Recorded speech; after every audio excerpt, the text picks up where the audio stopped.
Halo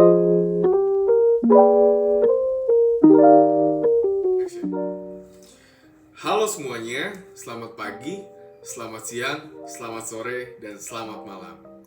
Tapi yang paling penting, selamat menonton video ini karena video ini penting banget untuk kalian.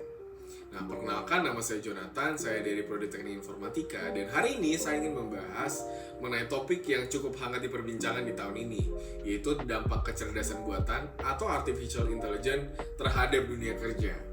Nah, sebelum kita mulai, coba bayangkan dunia kerja kita 5-10 tahun ke depan. Apakah pekerjaan yang teman-teman saat ini ingin kerjakan itu akan tetap ada, atau malah justru sudah digantikan oleh teknologi terbaru? Topik ini menarik sekaligus penting karena sudah menyentuh hampir semua aspek kehidupan kita. Mungkin pertama-tama, mari kita mulai dengan pertanyaan sederhana. Apa yang Anda ketahui tentang AI?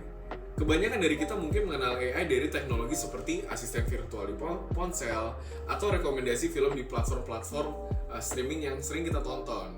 Cuma sebenarnya teman-teman, AI itu bukan cuma itu doang. AI itu udah mengubah cara kita hidup, bekerja, dan juga berinteraksi satu sama lain. Mungkin yang pertama akan saya bahas lebih detail adalah apa itu AI dan mengapa AI itu penting. AI atau kecerdasan buatan sendiri itu adalah simulasi kecerdasan manusia di dalam mesin yang diprogram untuk berpikir dan juga belajar.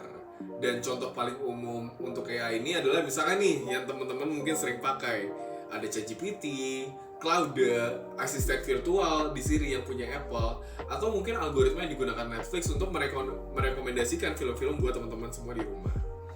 Nah, di tahun ini AI itu udah masuk ke hampir semua sektor industri, dari mulai perbankan, kesehatan, manufaktur, hingga juga pendidikan, teman-teman. Nah, mungkin ada sedikit fakta.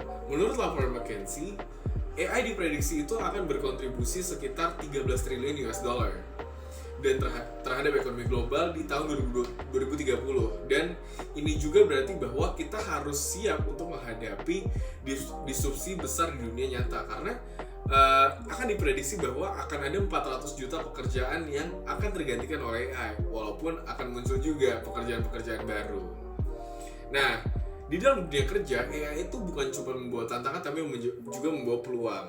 Ada peluang-peluang baru, dan kenapa peluang tersebut bisa tercipta? Yang pertama, ada dampak positifnya, seperti efisiensi dalam pekerjaan, karena AI itu mampu membantu kita dalam bekerja lebih cepat dan efisien.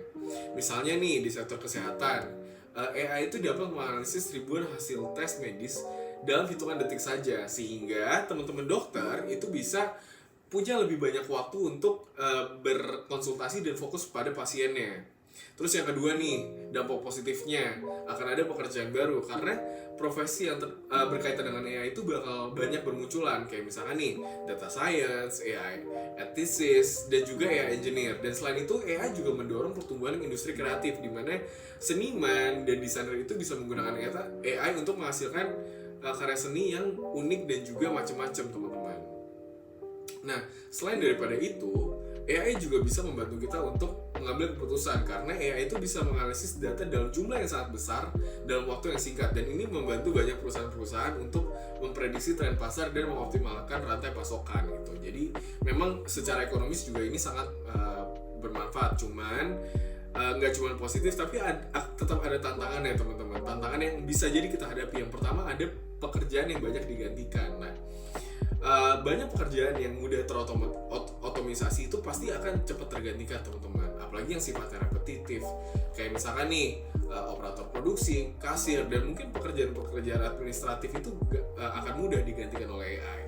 Selanjutnya juga bisa jadi ada skill gap gitu, karena nggak semua pekerja itu punya keterampilan untuk cepat beradaptasi terhadap teknologi yang baru gitu. Kayak misalkan pekerja yang udah terbiasa dengan metode manual itu mungkin akan kesulitan untuk beralih pekerjaan menggunakan teknologi yang lebih canggih karena harus belajar lagi. Selain itu, ada juga isu mengenai etika dan privasi gitu, karena bagaimana data yang digunakan AI dikelola itu masih menjadi pertanyaan, dan apakah cukup aman dan tidak melanggar privasi. Dan ini menjadi isu besar juga di era digital, terutama di Indonesia gitu. Sehingga sebenarnya kita perlu strategi untuk menghadapi AI gitu.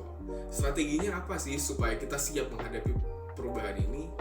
Yang pertama, harus kita siapkan adalah kita harus bisa belajar skill baru gitu, karena salah satu cara terbaik untuk menghadapi era AI itu adalah dengan terus belajar. Banyak pekerjaan yang butuh kreativitas, empati, keterampilan teknis tingkat tinggi, itu tuh masih sangat dibutuhkan teman-teman, karena AI itu nggak bisa belajar sendiri. Contohnya apa? Contohnya adalah ngoding, analisis data, atau bahkan soft skill kayak misalnya komunikasi dan leadership, itu masih perlu banget karena sulit untuk digantikan oleh AI. Selain itu, kursus online itu kayak Coursera, edX, Udemy itu sebenarnya udah nawarin banyak latihan-latihan teknologi baru termasuk AI. Dan sebenarnya kita jadinya nggak punya alasan untuk tidak belajar karena sumbernya itu banyak dan mudah sekali untuk diakses. Selanjutnya ada kolaborasi manusia dengan AI. Sebenarnya daripada kita melihat AI sebagai sebuah ancaman, kita tuh harus melihat AI sebagai alat untuk memperkuat kemampuan kita. Misalnya nih, seorang akuntan itu dapat menggunakan AI untuk menganalisis laporan keuangan lebih cepat, sehingga seorang akuntan itu bisa lebih fokus kepada strategi keuangan perusahaan. Nah, selain daripada itu tuh sebenarnya kita juga harus bisa adaptasi terhadap kebijakan. Pemerintah dan perusahaan itu juga sebenarnya perlu berperan aktif di dalam mendukung pekerjaan yang terpengaruh oleh AI. Nah, ini bisa dilakukan dengan memberikan pelatihan ulang atau menciptakan regulasi yang memastikan AI itu digunakan secara etis, teman-teman. Nah, terus kita juga harus bisa meningkatkan literasi digital karena pendidikan itu juga perlu disesuaikan dengan kebutuhan zaman. Anak-anak di sekolah zaman sekarang itu beda dengan anak-anak 20 tahun lalu atau di zaman orang tua kita dulu. Anak-anak saat ini tuh harus diajarkan mengenai keterampilan digital sejak dini supaya mereka tuh siap untuk menghadapi masa depan yang didominasi oleh teknologi yang memang jauh lebih advance daripada kita saat ini dan bahkan di zaman orang tua kita dulu gitu. Jadi perlu adaptasi juga terhadap metode pembelajaran. Mungkin saya akan memberikan contoh kasus lebih realnya terhadap apa yang memang sebenarnya terjadi di Indonesia. Contohnya yang pertama itu sebenarnya sudah ada di industri transportasi, teman-teman. Mungkin teman-teman nggak asing dengan yang namanya Gojek. Gojek itu, teman-teman, udah menggunakan AI untuk memprediksi permintaan pelanggan sehingga pengemudi itu dapat menerima pesanan lebih cepat dan user experience-nya juga pasti akan lebih bagus. Nah, yang kedua, AI itu juga sebenarnya udah berpengaruh di industri manufaktur.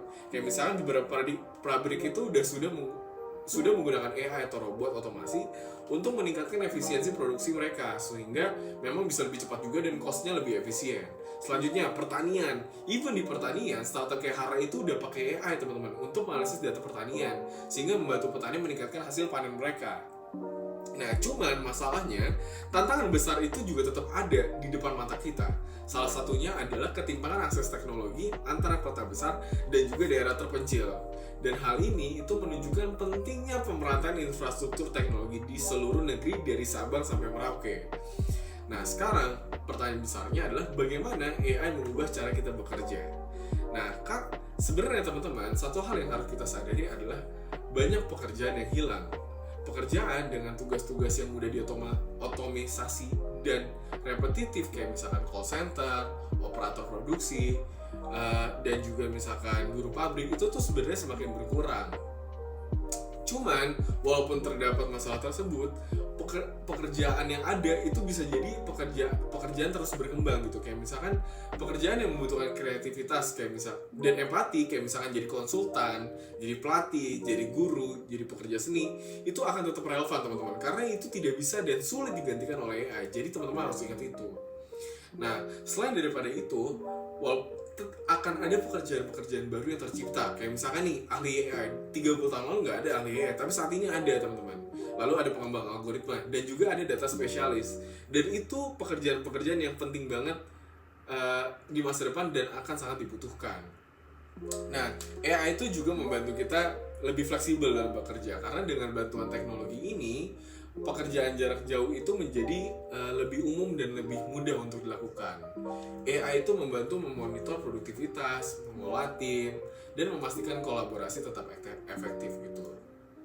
Dan AI itu sebenarnya adalah pedang bermata dua, teman-teman. Di satu sisi, AI itu bisa membawa peluang luar biasa untuk meningkatkan efisiensi, tapi di sisi lain, AI itu bisa menciptakan lapangan pekerjaan yang baru juga. Tapi masalahnya adalah akan banyak sekali lapangan pekerjaan yang ditutup atau banyak orang yang akan kehilangan pekerjaannya. Nah, ada juga masalah seperti skill gap, isu etika yang sebenarnya masih menjadi tantangan untuk Indonesia untuk masih harus terus berkembang dan tidak boleh berhenti belajar. Kunci untuk menghadapi era ini adalah adaptasi, teman-teman. Karena dengan belajar, kolaborasi, dan berinovasi, saya yakin kita bisa menjadikan AI sebagai mitra untuk mencapai masa depan yang lebih baik.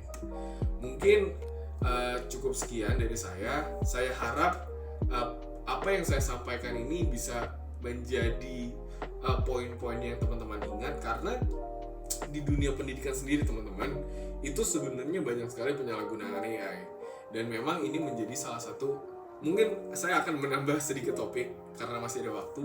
Jadi saya ingin membahas sedikit mungkin mengenai apa sebagai mahasiswa yang harus kita lakukan saat ini. Sebenarnya saya ingin menekankan bahwa banyak sekali penyelewengan atau penyalahgunaan AI yang sekarang lagi tren mahasiswa sedang gunakan, karena tren ini itu memang sangat diwajarkan, bukan sangat diwajarkan, mungkin banyak orang yang sudah menormalisasi hal seperti mengerjakan tugas menggunakan ChatGPT, menggunakan AI. Nah, cuma masalahnya, teman-teman, mengingat banyaknya tantangan yang akan kita hadapi, hal tersebut adalah sebuah masalah yang sebenarnya kita tidak sadari akan merusak mental kita serta merusak kemampuan kita untuk bekerja, teman-teman. Mungkin di saat ini banyak dari kita berpikir bahwa AI itu mungkin karena bisa membantu kita bekerja lebih cepat nih kalau ngerjain tugas apa segala macam. Kecenderungan kita untuk malas belajar justru akan bertambah. Dan ini akan menjadi masalah karena otak kita tidak akan terlatih untuk berkembang dan beradaptasi dengan kehidupan yang baru karena terlalu bergantung sama AI. Dan itu adalah masalah tersendiri lagi yang harus kita hadapi. Tapi kita juga tetap perlu untuk terus belajar sehingga otak kita terlatih, teman-teman. Nah, selain daripada itu, sebenarnya sebagai generasi penerus bangsa Indonesia, kita juga harus bisa lebih berintegritas, teman-teman. Karena walaupun penggunaan AI itu mungkin dirasa bisa dilazimi atau mungkin lebih bisa dimengerti, tapi hal tersebut itu bisa membangun mentalitas yang buruk. Karena bibit-bibit dari orang korupsi, orang yang melakukan penyalahgunaan kekuasaan apa segala macam itu dimulai dari kesalahan-kesalahan kecil yang mungkin mereka biasakan dan dianggap itu benar. Nah, AI itu tidak bisa seperti itu, teman-teman. AI itu mungkin bisa membantu kita, tapi kita tidak boleh bergantung pada AI. Nah, mungkin saya akan menekankan satu poin terakhir, teman-teman. Dan ini penting banget untuk masa depan Indonesia lebih maju. Asik. Jadi, sekali lagi saya tekankan, AI itu ada untuk membantu kita, mempercepat kita, tapi AI itu memang cuma hanya sekedar alat, teman-teman. AI tidak lebih dari manusia.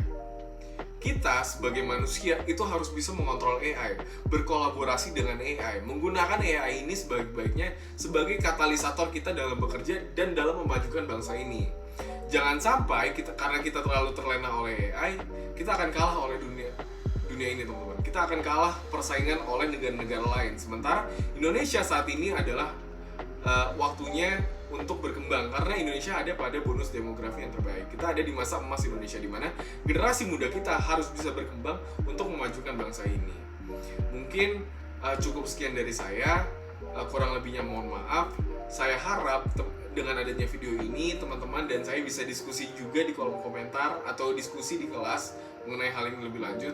Dan mungkin jika ada saran dan masukan akan saya terima sebaik-baiknya di kolom komentar. Jadi mungkin cukup sekian dari saya. Saya harap teman-teman yang menonton video ini dari awal sampai akhir juga tetap sehat selalu.